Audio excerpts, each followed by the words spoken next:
नमस्कार दोस्तों, मैं रविंद्र त्रिपाठी आप सबका अपने YouTube channel cinema with Ravindra Tripathi पर स्वागत करता हूं। आपसे अनुरोध है कि मेरे इस YouTube चैनल को सब्सक्राइब करें, लाइक करें और इस पर अपने कमेंट भी लिखें। दोस्तों, आज मैं बात करने जा रहा हूं कार्तिकेय 2 फिल्म की। लेकिन इस फिल्म के बारे में मैं आगे और आपको कुछ बताऊं, मैं आपको 3-4 महत्वपूर्ण जानकारियां दे देना चाहता हूं। पहली जानकारी तो यह है कि जो टेलीस्कोप यानी जिसको हम दूरबीन कहते हैं, उसका आविष्कार हमारे यहाँ द्वापर युग में ही हो चुका था। आपको शायद विश्वास नहीं होगा। अगर आपको विश्वास न हो रहा हो तो आप कार्तिकेय 2 फिल्म देखिए। दूसरी बात जो आपकी जानकारी नहीं होगी कि जो बुंदेलखंड का इलाका है, जिसमें हमारा कुछ हिस्सा मध्य प्रदेश का है, कुछ उत्तर प्रदेश का, उसमें रेगिस्तान भी है।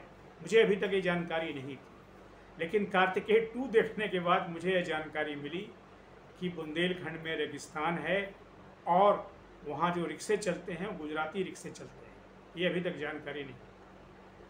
तीसरी जानकारी जो मुझे अहम जानकारी मिली कि बुंदेलखंड के अलावा ये जो ब्रज का इलाका है, जो श्री कृष्ण से जुड़ा हुआ मसला है, जुड़ा हुआ इलाका है, जिसमें गोवर्धन, मथुरा, वृंदावन सब हैं, उसमें ब्रज भाषा नहीं बल्कि अवधी या भोजपुरी जैसी भाषा बोली जाती है।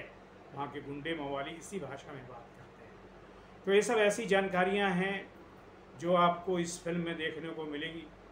वैसे इस फिल्म के जो निर्माता हैं, मैं निर्देशक से पहले निर्माता की बात कर रहा हूँ। इसके निर्माता हैं अभिषेक अग्रवाल, जो कश्मीर फाइल्स के भी निर्माता थे। और शायद अभिषेक अग्रवाल को भी ये मालूम नहीं होगा कि उनका जो नाम है उसमें ग के नीचे र का ये मात्रा नहीं लगाते, बल्कि व के ऊपर रेफ लगाते हैं। यानी कि वे अग्रवाल नहीं, अग्रवाल जैसा उनका कुछ नाम का उच्चारण होगा। ये पहली बार मुझे मालूम हुआ इस फिल्म को देखने के बाद, यानी इसके हिंदी वर्जन को देखने के बाद। आपको बता दूं कि कार्तिकेय 2 जो फिल्म है, ये तेलुगु फिल्म का हिंदी रूपांतर है। और अभिषेक अग्रवाल, जैसा कि मैंने कहा कि जो कश्मीर फाइल्स के भी निर्माता थे, उसको हिट कराने में उन्होंने जो जो ट्रिक्स इस्तेमाल किए थे वो सब इसमें भी इस्तेमाल हो रहे हैं। वैसे तो ये फिल्म पिछले 15 अगस्त को ही रिलीज हो गई थी, लेकिन हिंदी वर्जन जो इसका रिलीज हुआ था, इसके वितरक नहीं मिल रहे थे या उसका हॉल नहीं मिल रहे थे। लेकिन इस फिल्म का जो प्रचार जिस तरीके से किया जा रहा है, उससे हॉल मिलने शुरू हो गए। और कईयों का ख्याल है, जिसमें एक मैं भी शामिल हूँ, कि हो सकता है कि ये फिल्म हिंदी में भी सुपर डुपर हिट हो जाए, क्योंकि उसके सारे नुस्खे इसमें हैं। ये माइथोलॉजिकल फिल्म है। वैसे तो इसमें जो निखिल सिद्धार्थ हैं हीरो, उन्होंने एक डॉक्टर की भूमिका निभाई है, पर डॉक्टरी कहीं करते दिखे नहीं। एक बार वो अस्पताल में ज़रूर दिखे थे, जहाँ से उनको सस्पेंड कर दिया गया था। उसके बाद वो डॉक्टरी करते नहीं दिखे।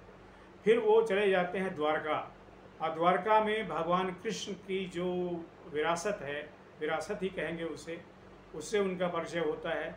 लेकिन वो भगवान कृष्ण के और करीब है जाए, इसके पहले वहाँ एक आभीर जाति के लोग हैं, वो उनको मारने की कोशिश करते हैं। और मारने की कोशिश भी क्या करते हैं, तो जो चक्र होता है ना, सुदर्शन चक्र जो घुमाते थे कृष्ण जी, वैसे उस चक्र से। अब आभीर कौन किस जाति के थे, कौन थे, इसका पता नहीं चलता है। वैसे तो जो मैंने पढ़ा है, आभीर और अहीर या यादव लगभग समतुल्य जातियां हैं, लेकिन इसमें आभीर बताया गया है, एक माइथोलॉजी क्रिएट किया गया है। ये जाति अभी कहाँ है? आभीर जाति जो इसमें दिखती है, जो सुदर्शन चक्र लिए घूमती रहती है कृष्ण भक्तों को मारने के लिए, इसका भी पता पहली बार मुझे चला। लेकिन बहरहाल एक माइथोलॉजी की अच्छी फिल्म है। और एक आपको याद होगा कि लगभग 40 साल पहले हिंदी में जय संतोषी माँ फिल्म बनी थी, उसने भी ज़बरदस्त सुपर डुपर हिट थी उस ज़माने में। और मुझे लगता है कि ये फिल्म भी उसी कड़ी में शायद आगे हो, तेलुगु फिल्म के रूप में ये हिट होने की प्रक्रिया में है।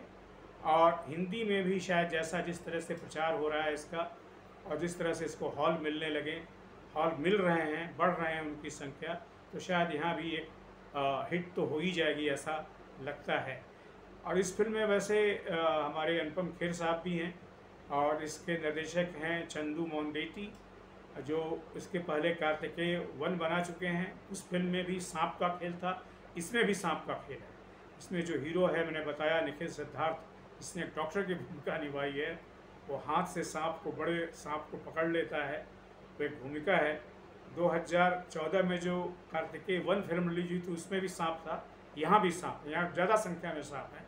तो सांपों को लेकर के भी एक माइथोलॉजिकल एंगल है, जिसमें आप सहलाएं, प्यार से सहलाएं तो सांप काटेंगे नहीं, बल्कि उनको आप हाथ से अक्षय जैसा वरदान कुछ दें या तो अक्षय होने का बोध कराएं तो वो आपके हाथ में लिपट जाएं और आप चाहें जहां उनको छोड़ सकते हैं। कुल मिला के कार्तिकेय 2 फिल्म जो है एक माइथोलॉजिकल फिल्म है, साउथ की फिल्म है। ये भरपूर मसाला फिल्म भी है, मैं आपको बता दूं, ये भरपूर मसाला है। इसमें रिलीजन, एक्शन और ट्रैवल, इन 3 चीज़ों का इस्तेमाल है। जो आंध्र प्रदेश से मामला शुरू होता है, गुजरात पहुंचता है, गुजरात से मैंने बताया आपको बुंदेलखंड आ जाता है, वहां से हिमाचल प्रदेश चला जाता है, जहां अनुपम खेर ने जो किरदार निभाया है धनवंतरी वेद पाठक का, जो वैसे तो चक्षुहीन है पर हर चीज़ को देख लेते हैं और उनको एक दिव्य ज्ञान जो मिला हुआ है, तो जो परिभाषा करते हैं भारतीय मैथोलॉजी की, वह भी बड़ा आकर्षक है। वो उस तरह का आकर्षक है जैसे हमारे कई जगह जो भागवत की कथा सुनाने वाले हैं, जो भगवान कृष्ण के बारे में बताते हैं, उस तरह का आकर्षण उनके जो 3-4 मिनट का उनका जो व्याख्यान है उसमें है। तो अगर आप कार्तिकेय 2 देखने के आकांक्षी हैं, अगर आप माइथोलॉजी में रस लेते हैं, मिथकों में रस लेते हैं, श्री कृष्ण की परंपरा में रस लेते हैं, तो आपको ये फिल्म अगर आप देखने जाएंगे तो आपको निराशा तो नहीं होगी। बाकी जहाँ तक फिल्म का विश्लेषण है, सबका अलग अलग मसला होता है, अलग अलग उसके दृष्टिकोण होते हैं, पर एक माइथोलॉजिकल फिल्म के रूप में, एक रोचक फिल्म के रूप में यह फिल्म बांधती है शुरू से अंत तक, और कहीं भी धीमी गति से ये नहीं होती है। बड़ा इसका चुस्त जो है पटकथा इसकी बड़ी चुस्त है, और इसमें गायत्री मंत्र से लेकर के श्री कृष्ण की गीता, श्रीमद् भागवत गीता और कई श्लोकों का बड़ा अच्छा इस्तेमाल हुआ है, कर्णप्रिय भी हैं।